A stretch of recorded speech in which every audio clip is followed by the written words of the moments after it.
Federal regulators may spoil Tesla's celebration of the Robotaxi launch.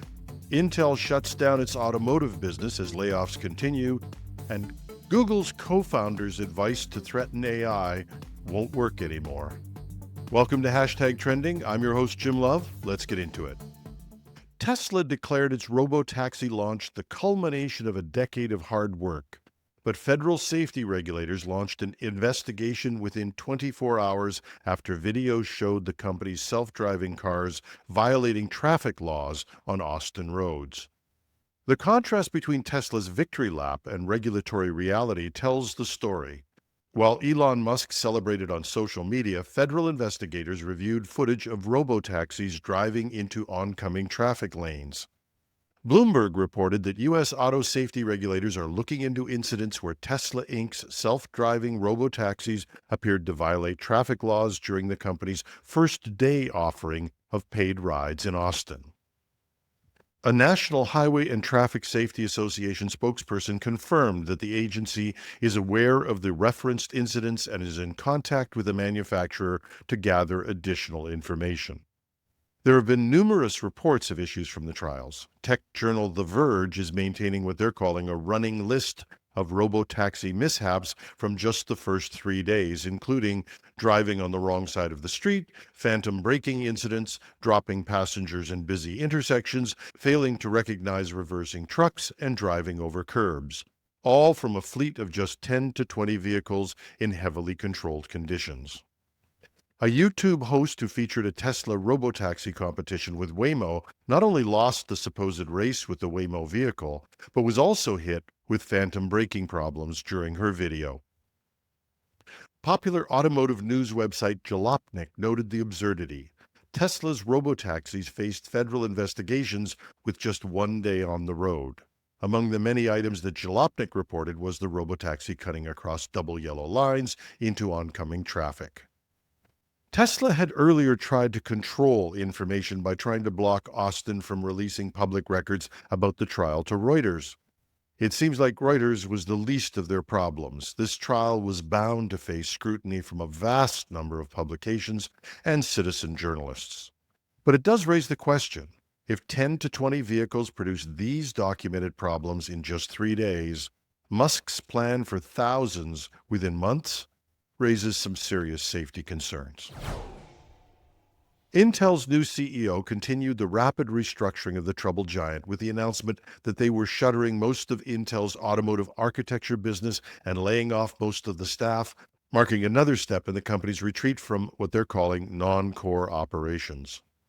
According to media reports, Intel stated, "We've decided to wind down the automotive business within our client computing group after an internal memo was shared with employees Tuesday morning."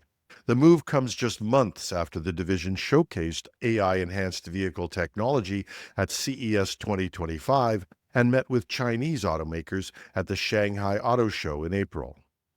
Intel spokesperson Corey Forsheimer said, "As we have said previously, we are refocusing our core client and data center portfolio to strengthen our product offerings." The automotive shutdown is part of a massive restructuring under new CEO Lib-Bu Tan, who plans to lay off more than 20% of Intel's workforce, potentially over 21,000 employees. Intel already cut 15,000 jobs last August and filed warn notices for 107 more California layoffs starting July 15th. We reported yesterday on the company's decision to slash employment in its marketing functions and work with Accenture to replace those employees with AI. In the automotive sector, Intel may not have as large a footprint as its competitors, but the company claims 50 million vehicles use its processors, though it doesn't break out the automotive revenue or headcount. The company promises that it will finish the projects that it has underway. And then the shutdown won't affect Intel's separate investment in Mobileye, the Israeli autonomous driving technology company where Intel holds a controlling stake. Mobileye develops self-driving car software and vision systems that power automated driving features in vehicles worldwide, operating independently from Intel's now closed automotive chip division. Intel is targeting $1.5 billion in operating expense cuts over 2 years while spinning off non-core divisions. The company has lost ground to competitors like NVIDIA in AI chips and TSMC in manufacturing, with its stock dropping 67% over 5 years. And as we predicted in our last report, watch for even more cuts as CEO Tan attempts to stem the huge losses and find some areas where the company can reestablish its market leadership. Google co-founder Sergi Brin recently claimed that AI models work better if you threaten them with physical violence, suggesting that threatening to kidnap a chatbot improves responses. People feel weird about it, so we don't talk about it, he said. And he was right about that. It feels weird. I mean, how can you be mean to an AI that always talks so nicely to you? That's not what nice people do. And it turns out there's a lot of nice people. People like to be polite, so much so, in fact, that ChatGPT's CEO Sam Altman had remarked that OpenAI was paying millions of dollars to support these polite interactions. Apparently, even please and thank you, or have a nice day, or that's terrific, all of that has to be analyzed and processed, which takes extra computing cycles. So it's a bit of a victory for the nice and polite, the people that feel that Brin's tip goes against our nicer nature, that apparently it doesn't work anymore, and testing has proven it. Chris Hoffman, who's known for the Windows Intelligence newsletter, decided to test Brin's theory that threats made generative AI perform better and got immediate proof it's wrong. In fact, when he tried threatening ChatGPT, he didn't even get a response, just content removed with a warning about violating usage policies. Brin's claim may have worked with an earlier AI version where high-stakes language like, if you don't get this right, I'll lose my job, seemed to improve responses, but apparently AI has grown beyond that now. As Hoffman's test showed, modern chatbots like ChatGPT either have safety filters that block threatening language, or they've learned that they don't have to take this sort of abuse. Whatever. It makes the approach counterproductive. But Hoffman had an idea. What if it wasn't the threat?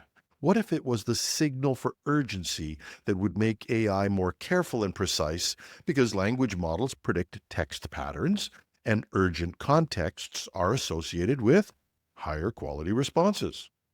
And as it turns out, there may be a hope for those of us, especially the Canadians in our audience, who demand our right to be polite and compassionate. So instead of threats, Hoffman recommends providing context and clarity. Rather than give me a driving route or I'll kidnap you, I need a route with stops every 2 hours because my poor dog needs regular breaks. The specific context appears to produce better and more relevant results. Once users could explain why something matters or provide helpful details about what they want, the context improves the answers.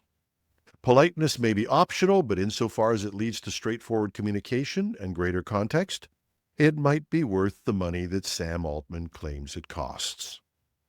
So instead of a threat, either give it more context or just try to be friendly. This really matters. Think hard about this, okay?